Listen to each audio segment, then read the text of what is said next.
অনেক কাল আগের কথা। সম্বলপুর গ্রামে এক গরিব চাষি বাস করত, যার নাম ছিল রমেশ। রমেশের একটা 16 বছরের মেয়ে ছিল, যার নাম ছিল রাধা। রমেশের বউয়ের মৃত্যু রাধাকে জন্ম দেওয়ার সময় হয়েছিল। রমেশ তার মেয়েকে অনেক আদর যত্নে বড় করেছিল। রমেশ সারাদিন মাঠে অক্লান্ত পরিশ্রম করত আর বাড়ি ফিরে রান্না করত। এমনই একদিন রমেশ যখন রান্না করছিল, তখন তার পাশের বাড়ির এক বুড়ি কাকি তাদের বাড়িতে আসে। এসে তাকে বলে, আরে বাবা রমেশ, কতদিন তুই এমন করে কঠোর পরিশ্রম করবি? তো তোর মেয়ে বড় হয়েছে, ওকে দিয়ে তো রান্নাটা করাতে পারিস, তাহলে তুইও কিছুটা আরাম পাবি আর তোর মেয়েও বাড়ির কাজটা শিখে নেবে। না গো কাকি, রাধা আমার একমাত্র মেয়ে। আমি ওকে তো মায়ের ভালোবাসা দিতে পারলাম না, তাই ওকে বাবার ভালোবাসাটা দেওয়ার চেষ্টা করি। আর আমি ওকে শিক্ষিত বানাতে চাই, ওই জন্যই বাড়ির কাজে ওকে হাত দিতে দেই না। আরে রমেশ, এটা তুই কি বলছিস বাবা? মেয়েরা শিক্ষিত হয়ে কি করবে? পরে যখন পরের বাড়ি যাবে, তখন তো এই রান্না বান্না বাড়ির কাজই কাজে লাগবে। পড়াশোনা মেয়েরা কি করবে শুনি? আমি বলি কি, তোর মা মরা মেয়েটাকে তাড়াতাড়ি বাড়ির কাজ শিখিয়ে বিয়ে দিয়ে দে রে বাবা। আরে কাকি, তুমি এইসব নিয়ে একদম চিন্তা করো না, দেখবে আমার মেয়ে একদিন ঠিক আমার নাম উজ্জ্বল করবে। এইভাবেই রোজ দিন বুড়ি কাকি রমেশকে কথা শোনাতো, আর রমেশও জবাব দিয়ে দিত।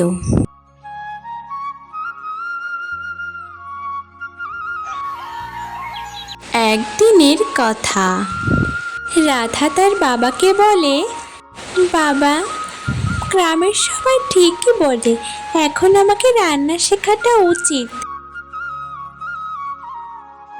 মা, তুই শুধু মন দিয়ে পড়াশোনাটা কর, আর কিছু নিয়ে তোকে ভাবতে হবে না। গ্রামের লোকজন যাই বলুক, আমি চাই তুই শিক্ষিত হয়ে আমার মুখ উজ্জ্বল কর, নিজের পায়ে দাঁড়া।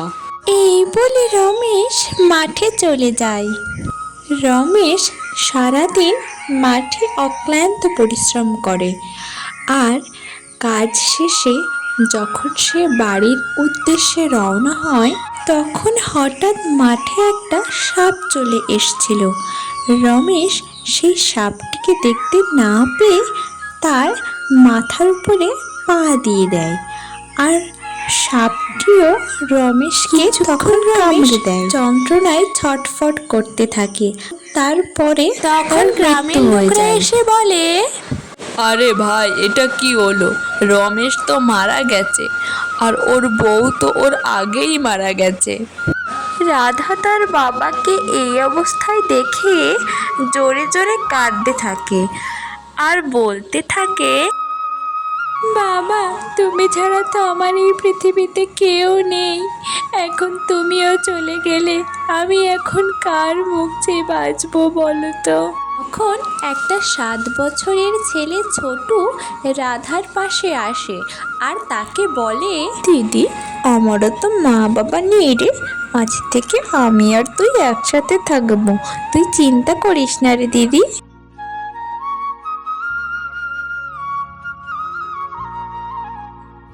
এরপর রাধার বাবার শেষকৃত্যটি গ্রামের লোকজনরাই সম্পন্ন করে। রমেশের মৃত্যুর পরে রাধার ভরণ পোষণের দায়িত্ব কে নেবে, এই চিন্তায় গ্রামের মানুষ একটা পঞ্চায়েত ডাকে। গ্রামের মোড়ল বলে, রাধা মা, আমরা তো সবাই জানি তোমার বাবা মারা গেছে।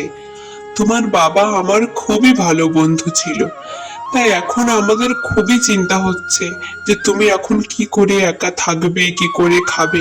এইসব কথা শুনে রাধা বলে, আপনি চিন্তা করবেন না মোড়ল কাকু, আমার বাবা আমাকে শিক্ষিত করে গেছে, আর আমি আমার নিজেরটা ঠিক সামলে নিতে পারি।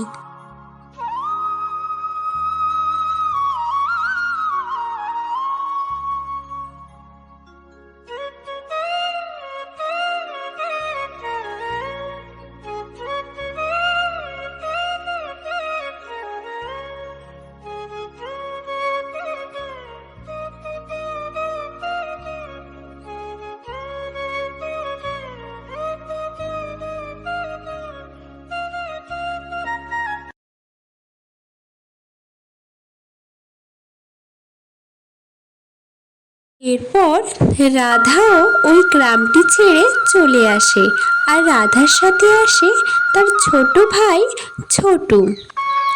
তখন ঝমঝমিয়ে বৃষ্টি পড়ছে। রাধা আর ছোটু একটা ঘন জঙ্গলে চলে আসে, আর সেখানে তারা বৃষ্টির কবলে পড়ে। আর তারপর রাধা আর ছোটু বৃষ্টি একটু থামলে একটা গাছের নিচে বসে পড়ে। এরপর ছোট রাধাকে বলে যে তার খুব খিদে পেয়েছে। আর এই কথা শুনে রাধা বলে, আরে ভাই ছোট, আমি বুঝতে পারছি তোর কষ্ট হচ্ছে, কিন্তু কি করবো বল তো, আমাকে তাড়িয়ে দিল বল। আমি ঠিক, তুই এখন ঘুমিয়ে পড়, আমি ঠিক একটা ব্যবস্থা করব। এরপর ছোট খিদের জ্বালা সহ্য করতে না পেরে ঘুমিয়ে পড়ে। রাধা আর ঘুমায় না, রাধা সারা রাত জেগে থাকে। পরের দিন সকালে একটা রাজা ওই বনের পাশ দিয়ে যাচ্ছিল। যেতে যেতে তারা রাধা ও তার ভাইকে দেখে। রাজা তাদেরকে বলে, এই মেয়ে, তোমরা কে শুনিয়া এই বনের মধ্যে কি করছো? এরপর রাধা সব রাজাকে খুলে বললে রাজা মশাই রাধাদেরকে তার প্রাসাদ নিয়ে আসে।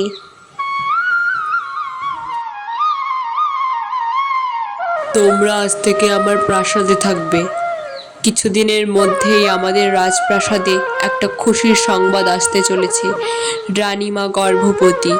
এখন আমার প্রাসাদে লোক লাগবে। রাজা মশাই, আপনাকে যে আমি কি বলে ধন্যবাদ জানাবো আমার ভাষা নেই। আমাদের মতো অনাথ বাচ্চাদেরকে আপনি দয়া করেছেন, আপনার কোটি কোটি প্রণাম জানাই রাজা মশাই। রাধা এই রাজ্যের রানী ইন্দুমতির দাসী হয়েছে। রাধা তার দায়িত্বে একদমই অবহেলা করে না, সবসময় সে রানীর খেয়াল রাখে ও রানীর পাশে পাশে থাকে। তার জন্য রানীও খুব খুশি রাধার উপরে।